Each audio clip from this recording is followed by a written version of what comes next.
নন্দ চৌধুরীর গল্প ছবুলালের planning. ছবুলালের planning Nanda Chowdhury. মহারাজ হবুচন্দ্র গবুচন্দ্রকে বললেন, মন্ত্রী, প্ল্যানিং কাকে বলে আপনি জানেন? দুনিয়ায় হেন বস্তু নাই যা গবুচন্দ্রের অজানা। তিনি অল্প কথায় রাজাকে প্ল্যানিং বোঝান, তারপর প্রাঞ্জল করার চেষ্টায় উপসংহার টানেন। সাদা কথায় যাকে বলে আয় বুঝে ব্যয় করা, এ হলো তার বিপরীত। ব্যয়টা আগে থেকে ঠিক করে নিয়ে আয় বাড়ানোর চেষ্টা করা। কোনো কথা হবুচন্দ্রের মাথায় সহজে ঢোকে না, তবু রাজকীয় মর্যাদা অক্ষুণ্ণ রাখতে তিনি ঘন ঘন মাথা নাড়েন। বলেন, আজকালকার ছোড়ারা খুব প্ল্যানিং করে শুনি। দু একটা কাগজওয়ালাও লিখেছে দেখলাম। গবুচন্দ্র ভবিষ্যৎ বৃহৎ সম্ভাবনার কথা ভেবে ভিতরে ভিতরে উল্লসিত হন, কিন্তু বাইরে চোখের পাতাটিও কাঁপে না। হবু আবার বলেন, আপনি তবে আমাদের একটা প্ল্যানিং এর ব্যবস্থা করে ফেলুন। নিরাসক্ত কণ্ঠে গবু উত্তর দেন, বেশ, আমি তবে ছবুলালকে ডেকে পাঠাই। ছবু গবুচন্দ্রের শালীর ছেলে, বেঁটে খাটো শক্ত চেহারা, সরকারি খরচে কি একটা ট্রেনিংয়ের জন্য কয়েক বছর শ্বেত দ্বীপে সস্ত্রীক বসবাস করছে। সে গবুচন্দ্রের আহ্বানে 7 দিনের মধ্যে উড়ে এসে হাজির। সে আরো বিস্তারিতভাবে প্ল্যানিং ব্যাপারটা রাজাকে বোঝালো। হবু জিজ্ঞাসা করলেন, প্ল্যানিংয়ে কি হয়? ছবু 10টা আংটি শোভিত 5 আঙুলের কর গুনতে গুনতে জবাব দেয়, রাজকোষে ধন বাড়ে, শত্রুরা দমিত হয়, দেশে শৃঙ্খলা আসে, শিল্পের প্রসার হয়, প্রতিবেশী রাজ্যের কাছে মর্যাদা বাড়ে। খুশির হাসিতে হবুর মুখ উদ্ভাসিত হয়ে ওঠে। ছবু কাজ শুরু করে দেয় পাকাপোক্তভাবে। করিতকর্মা লোক ছবু। কাজ শুরু হবার আগেই দেশের সমস্ত বড় বড় কাগজে রকমারি ছবিসহ বিজ্ঞাপন পাঠিয়ে দেয় সে। দেশজোড়া হইচই পড়ে যায়। ছবুলাল রাতারাতি বিখ্যাত হয়ে ওঠে। গবুচন্দ্র ইতিমধ্যে এক বিশেষ সার্কুলার দিয়ে সব মন্ত্রীদের কাজকর্ম করার আগে ছবুলালের সঙ্গে পরামর্শ করা বাধ্যতামূলক করে দিয়েছেন। অর্থমন্ত্রী বিরক্ত হয়ে ছবুকে ফোন করে, আপনি যেসব কাজের বিজ্ঞাপন দিয়েছেন মশাই, তার সিকি করার ক্ষমতা আমাদের নেই। টাকা কোথায়? ছবু গলায় গাম্ভীর্য এনে বলল, কেন, ধার করুন। ধার? আকাশ থেকে পড়ে অর্থমন্ত্রী, এত টাকা ধার পেতে যে দেশটাই বন্ধক রাখতে হবে মশাই। তা বন্ধক রাখুন না, বিক্রি তো আর করতে হচ্ছে না। অবস্থা ফিরলে তখন ছাড়িয়ে নিলেই চলবে। ওদিকে মন্ত্রী বিস্ময়ে চুপ করে যায়। ছবু এপাশ থেকে তাকে আশ্বস্ত করে, ঘাবড়ে গেলেন তো? বলি, অর্থনীতির নতুন প্রিন্সিপালগুলো কিছু পড়েছেন? পড়েননি তো? বেশ করেছেন। আচ্ছা, কাল বিকালে আমার সঙ্গে দেখা করুন, বুঝিয়ে বলবো সব।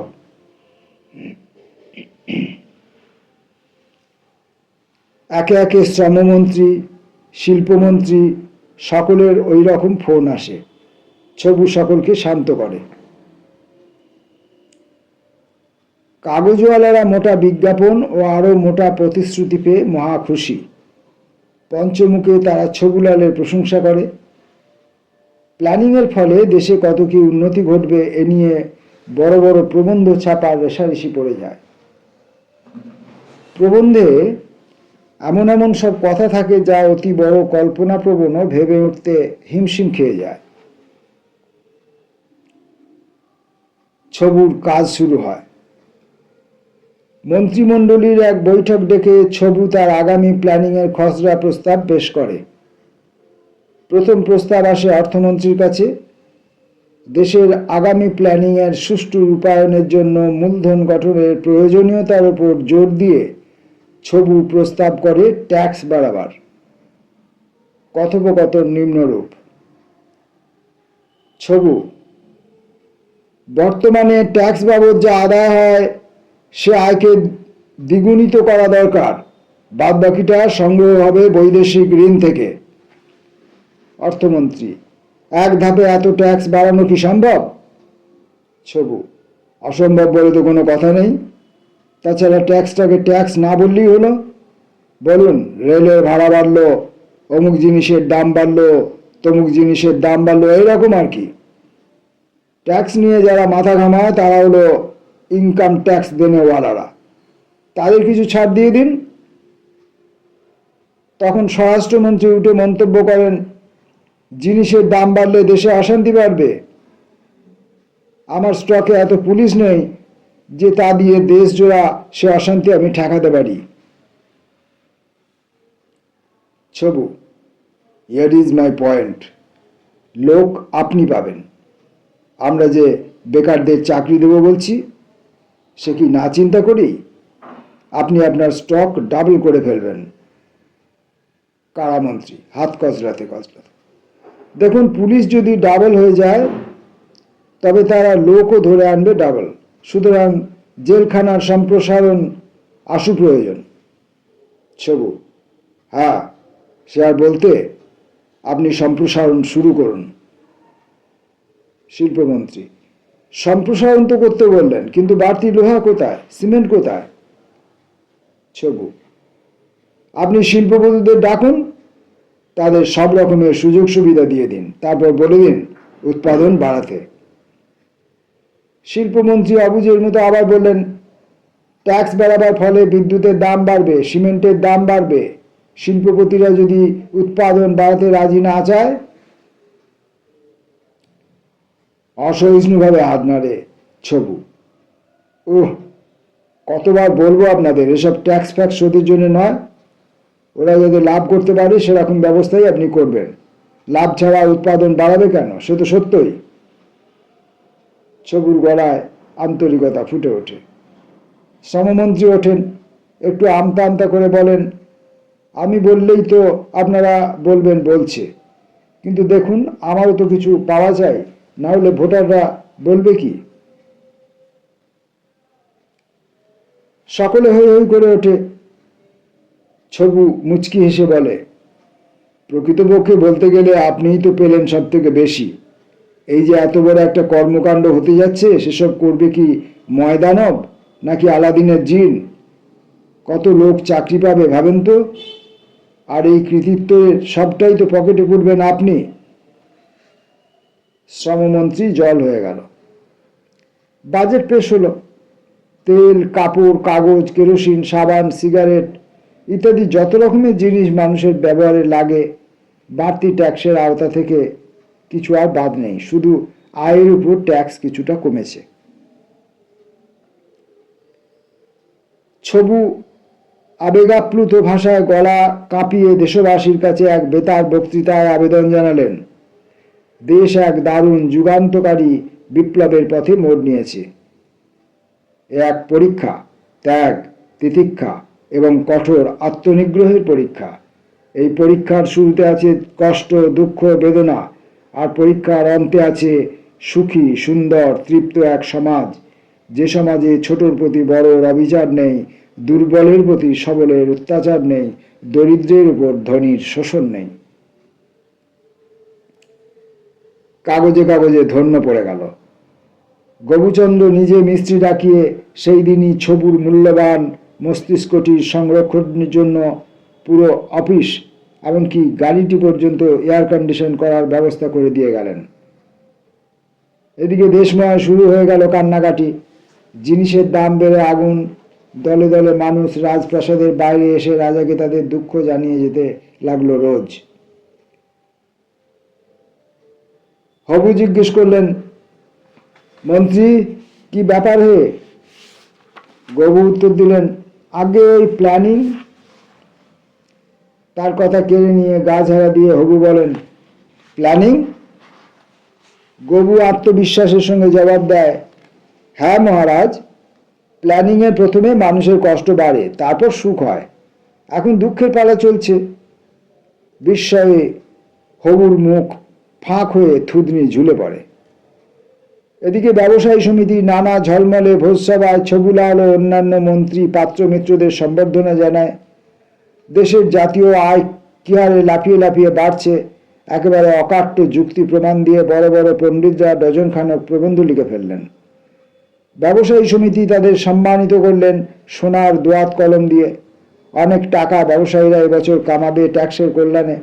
সরকারি আমলাদের সঙ্গে ব্যবসায়ী সমিতির রফা হয়েছে। এত টাকা লাভের ৮ আনা ব্যবসায়ীর, ৬ আনা সরকারি আয়, ২ আনা আমলার। দুদিন পর গবু বাণিজ্য মন্ত্রীকে ডেকে খুব ধমকেছেন, কারণ রাজাকে যাই বোঝান কিছুই তার অজানা নেই। তাদের মধ্যে কথোপকথন নিম্নরূপ। গবু, দেখুন, সব কিছুই করতে হয় সইয়ে সইয়ে। জিনিসের দাম এক ধাক্কায় এতটা বাড়ল কি করে? বাণিজ্য মন্ত্রী, আগে ট্যাক্স বেড়েছে, তারই ফল এটা। পাবলিককে অবশ্য বলা হয়েছে। থামুন, ট্যাক্স বেড়েছে 10 পয়সা আর জিনিসের দাম বেড়েছে 50 পয়সা, এটা কি করে হলো? আগে ব্যবসাদারদের আমিও ও কথা জিজ্ঞেস করেছিলাম। তারা বলল দাম বাড়াবার জন্য তাদের বিক্রি কমে গেছে, তাই লাভ ঠিক রাখার জন্য তাদের আরও দাম বাড়াতে হয়েছে। তখন বিক্রি আরও কমেছে, দাম আরও বেড়েছে। এইভাবে গবু আর কোনো জবাব দিতে পারেনি। ব্যবসাদারদের তো আর লাভ কমাতে বলা যায় না, কারণ রাজ্যের ব্যবসার যারা মাথা তারা সবাই গবুর কোনো না কোনোভাবে আত্মীয়। এদিকে ঝামেলা বেড়েই চলে। কারখানার মালিকরা উৎপাদন কমিয়ে দিয়েছে, কারণ কম মাল বেশি দামে বিক্রি করাই লাভজনক। সুতরাং বাড়তি লোকজনের আর দরকার কি? দলে দলে লোক ছাঁটাই হতে শুরু করলো। কারখানার কাঁচা মাল যারা তৈরি করবে, সেই পাট চাষি, আখ চাষি ইত্যাদিরা মালিকদের দুয়ারে দুয়ারে ধর্ণা দেয়। সুযোগ বুঝে তারা 10 টাকার জিনিসকে 5 টাকা দামে নামিয়ে আনলো। ঘরে ঘরে শুরু হয়ে গেল হাহাকার। একদিকে ট্যাক্স ফাঁকি দেওয়ার বস্তা বস্তা টাকা, আর একদিকে জিনিসপত্রের এই অভাবনীয় ঘাটতি। এর সুযোগ নেবার জন্য রাতারাতি গজিয়ে উঠল একদল ফটকাবাজ। তারা এক একটা জিনিস কিনে কিনে গোপন গুদামে চালান দিতে লাগলো।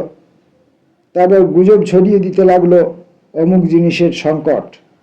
ব্যাস, দলে দলে লোক হুমড়ি খেয়ে পড়তে লাগলো থলি হাতে। জিনিসের দাম বেড়ে গেল 4 গুণ।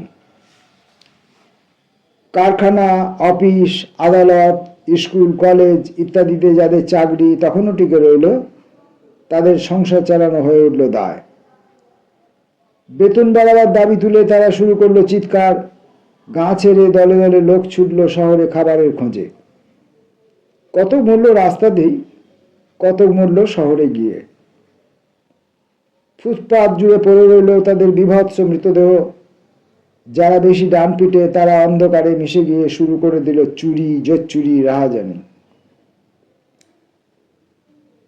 শহরে নতুন নতুন বাড়িওয়ালা পাড়ায় পর্যন্ত ছড়িয়ে পড়ল মৃতদেহের মিছিল। মহামারীর ভয়ে আটকে উঠল বাসিন্দারা। ঘন ঘন ফোন ছুটতে লাগলো স্বাস্থ্যমন্ত্রীর দপ্তরে। চিঠি ছাপা হতে লাগলো কাগজে। দেশের প্রধান শহর কুতুবনগরকে সুন্দর করে সাজাবার দাবিতে শুরু হয়ে গেল আন্দোলন। কারখানা মালিকরা স্ট্রাইকে অতিষ্ঠ হয়ে উঠল। খবরের কাগজওয়ালাদের ডেকে তারা নির্দেশ দেয়, এর বিরুদ্ধে সাধারণ মানুষকে তাতিয়ে দিন। বিজ্ঞাপন মারফত মোটা টাকা জোগায় শিল্পপতিরা। সুতরাং তাদের নির্দেশ মাঝে মাঝে মানতে হয় বই কি। সুতরাং দেশে আইন শৃঙ্খলা প্রতিষ্ঠা করা যে আশু প্রয়োজন, এই দাবি নিয়ে কাগজে উঠল শোরগোল। স্বরাষ্ট্রমন্ত্রী ছুটলেন গবুর কাছে। গবু ছবুর সঙ্গে পরামর্শ করে তৎক্ষণাৎ পুলিশ বাহিনী ডবল করার অনুমতি দিয়ে দিলেন। পুলিশরা গাদা গাদা লোক ধরে আনলো। কারামন্ত্রী ছুটলেন তখন। জেলখানা সম্প্রসারণের অনুমতি মিলে গেল। কন্ট্রাক্টরদের মধ্যে রেষারেষি পড়ে গেল কন্ট্রাক্ট বাগাতে। বেশ কিছু ছোট বড় আমলারা গাড়ি বাড়ি করার টাকাটা আদায় করে নিলেন তাদের কাছ থেকে।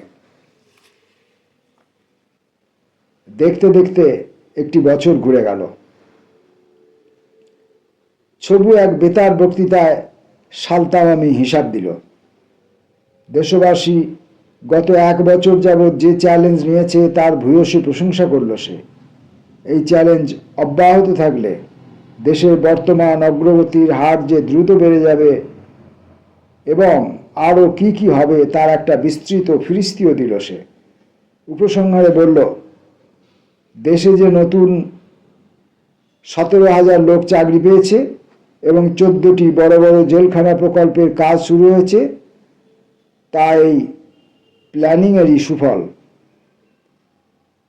অবশ্য 1 লক্ষ লোক যে এই বছর চাকরি থেকে ছাঁটাই হয়েছিল এবং কয়েক লক্ষ লোক অনাহারে মারা গিয়েছিল, সে খবরটা বোধহয় অনাবশ্যক বোধেই ছবুলাল বলেনি।